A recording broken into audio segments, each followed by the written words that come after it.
Welcome back to In Session in Florida versus Dylan Wisniewski. I'm Ryan Smith. You know, with the defendant and victim in this case both being teenagers, the debate over children handling guns has come front and center. Now, here are some statistics from the Children's Defense Fund research to consider.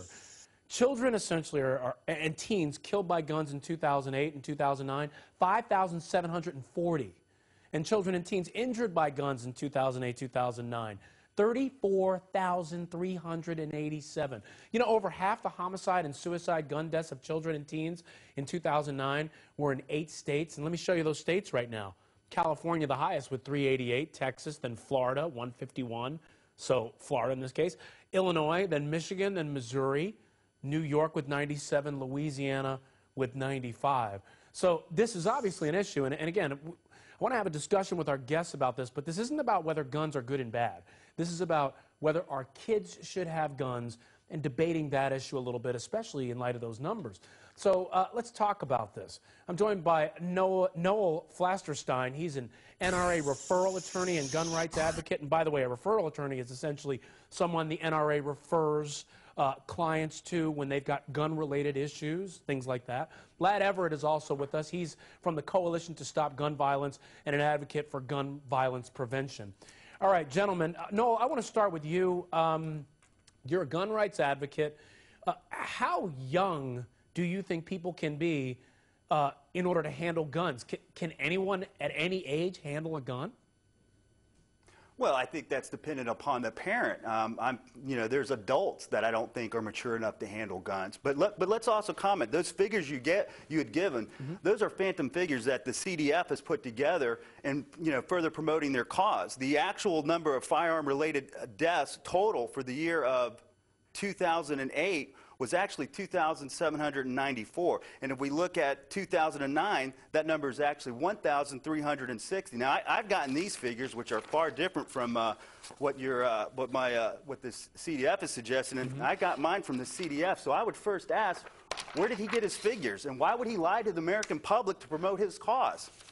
Okay, fair enough, fair enough. I understand you on the figures, but I still want to address the point of children having guns. And part of the issue here is we've got a situation in this case where parents allow their child to have a gun. And what we're trying to figure out here is, should children ever be allowed to have guns? Because I think a lot of people out there would say, why does a child have to have a gun? If they want something like this, can't they just wait until they're 18?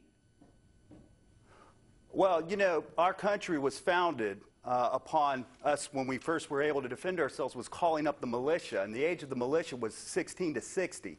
So if it was good enough for our founding fathers to permit 16-year-olds to arm themselves to protect our country, to protect our way of life, to protect our Constitution, I don't see why it would be a problem today. Again, I think that's an individual parent's choice at what time they decide that they want to instruct their children on the safe handling of firearms.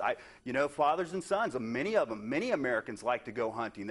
Me personally, I don't approve of hunting. It's not for me, but I have to respect and honor the rights of my fellow gun owners who are hunters, because protecting their rights protects my rights. All right, fair enough, fair enough. And I would push back a little bit and say we're not in times where we have to protect for the purposes of militia, but I certainly understand your point. Now, I want to just show you one thing really quickly here. Dr. Dan Bober is a clinical and forensic psychiatrist, and he told our Gene Casares yesterday that the brain of a young person is not fully developed. Take a look. What we know from basic neuroscience is that the brain develops from the back to the front. And the last part of the brain that develops is called the prefrontal cortex. And that doesn't probably finish developing until your early 20s. And that is the part of the brain that says, wait, stop, I need to think about this before I do it. I need to put the brakes on. Now, I want to talk to you both about this and bring Lad into the discussion. Lad, do you agree with that idea that children haven't formed some of the personality traits necessary at a young age, 16, 17, 18, in order to handle a gun? Well, I mean, I agree with the research. I think the research is coming from people who are professionals in that field, and it's been done clinically. And, yeah, I mean, I think there's a point to be made there. You guys have been studying this tragic shooting of this 15-year-old girl. And, I think the bottom line here is we don't allow 18-year-olds, for example, to drink alcohol. And when you have an 18-year-old kid that's sharing a room with his younger brother and hanging a rifle right on their bedroom door, there's inherent risks with that.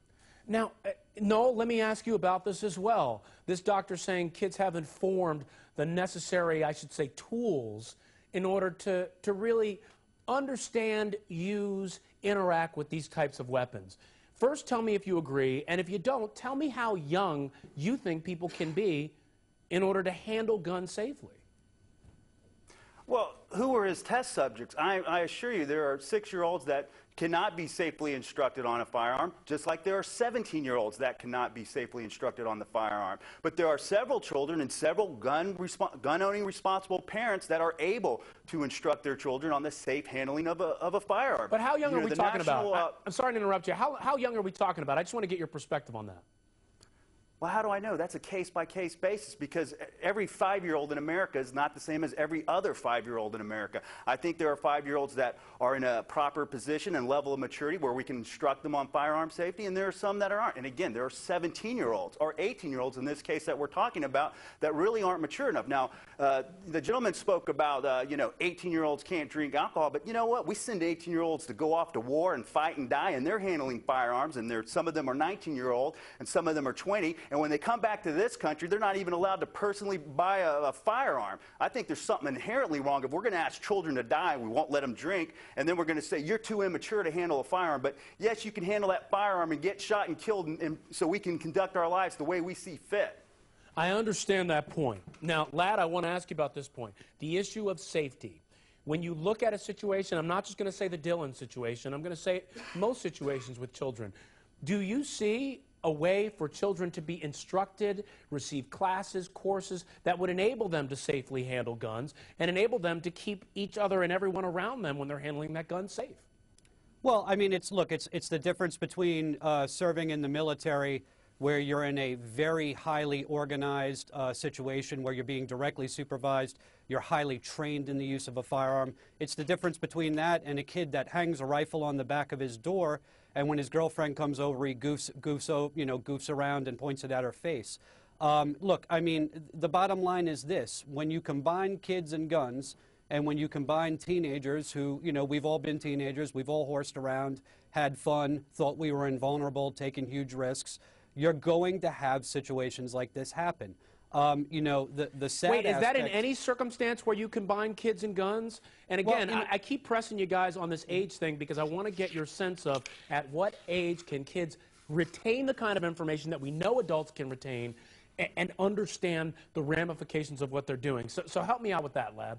Well, I think what I think what your viewers need to be aware of is, because of the NRA and ALEC, we have virtually no laws in this country protecting children and teenagers from gun violence. There are no mandatory safe storage requirements for keeping guns in the home. Incorrect. Incorrect. There are very few child access prevention laws that would penalize parents criminally when their kids gain access to their firearms. So, I mean, we have a situation where there's not much of a structure there to protect kids. Lad, so, I mean, go ahead. Go ahead. There are some children and teenagers that with parental supervision might be just fine, but at the same time, lacking a structure of laws to protect kids, you're going to have stuff like this happen. And this death that you've been analyzing, this pointless death of this 15-year-old girl, could this have been prevented? Absolutely. There's no reason in the world this should have happened. No, I want you to jump in. You were saying incorrect. Why? Incorrect. I mean, here in Florida, under statute 790.14, adults have a responsible, if they know or reasonably should know that children or minors are going to have access to a firearm, that it's securely locked and is safely stored away where they don't have access. Federal law mandates whenever somebody purchases a firearm that there's a child safety lock on it. So like the phantom figures that are proposed, he's now suggesting facts that are phantoms likewise as well. Lad, what do you say to that? That's completely wrong. There's a federal law that you have to give someone a trigger lock when they buy a gun, but there's absolutely no federal requirement that you have to use that trigger lock. And then he's also throwing out this thing that the Children's Defense Fund lied about statistics about gun death in kids. That's nonsense. Those statistics they got directly from the CDC. Right here. I got it right here. The statistics come directly from the CDC, sir, and the CDC has been releasing those statistics for decades. And no one has questioned the integrity of that data. You're probably the first. Go ahead. Well, of course I'm question it because I'm looking at it because you have in 2008, you have a total of 2,794 gun deaths, child gun deaths caused by that. But when I look at the, excuse me, I take that back. You have 2,947. The CDC has 2,794. So you're off about 153, not so bad. But when we look at 2009, your figure, you have it posted as 2,793. The CDC actually has that total figure for 2009 child gun deaths, and that's including homicide, unintentional accident. I've personally queried that data. 1,360. Yeah. Well, I got it right here. Let's see. We got 2009 you're wrong, sir. right here. I got it right here. Well, so the federal government's lying to us, and you're saying the federal government should come in and tell parents how they should conduct and regulate their children. I disagree with that. Parents have an individual right. What you should be focusing more on is... All right, let me jump in, guys. Let me jump in. No, guys, hold on. Yeah. Noel, you made your point. Lad, I want you to respond. Well, look, we need serious proposals to protect our kids from gun violence, not conspiracy theories about the government like Noel is proposing. You know, again, there are almost no laws on the books in this country to protect children from gun violence. There are no mandatory safe storage requirements. Very few states have laws that would criminally penalize adults if kids gain access to firearms. We allow kids to buy long guns, which now includes assault weapons, at the age of 18. So, I mean, look, we have two options here. We can either keep watching tragedies like this happen and seeing 15-year-old girls die for no reason, or we can get serious about pushing back against the NRA and ALEC in our state legislatures and our federal legislatures and start preserving lives. All right, I want to bring in-session legal analyst and contributor Sonny Hostin, also in-session law enforcement analyst and contributor Mike Brooks to jump in on this discussion and help us flesh this out. And by the way, there's another thing I wanted to pop up on the screen here, and it concerns the laws in this case and when children can handle guns. Producers, put that up for me, please. And as we look at this, can you put that up, please? All right, now, we talked about this. Dylan Wisniewski was 16 at the time his mom bought that rifle for him. Couldn't buy it on his own because the minimum age requirement to purchase that long gun is 18, but federal law prohibits a licensed gun dealer from selling a shotgun or rifle or ammunition to anyone under 18. But when it comes to simply possessing a long gun, there's no age restriction, at least at the federal level. Mike, I want you to jump in on this. Is that right? I mean, should we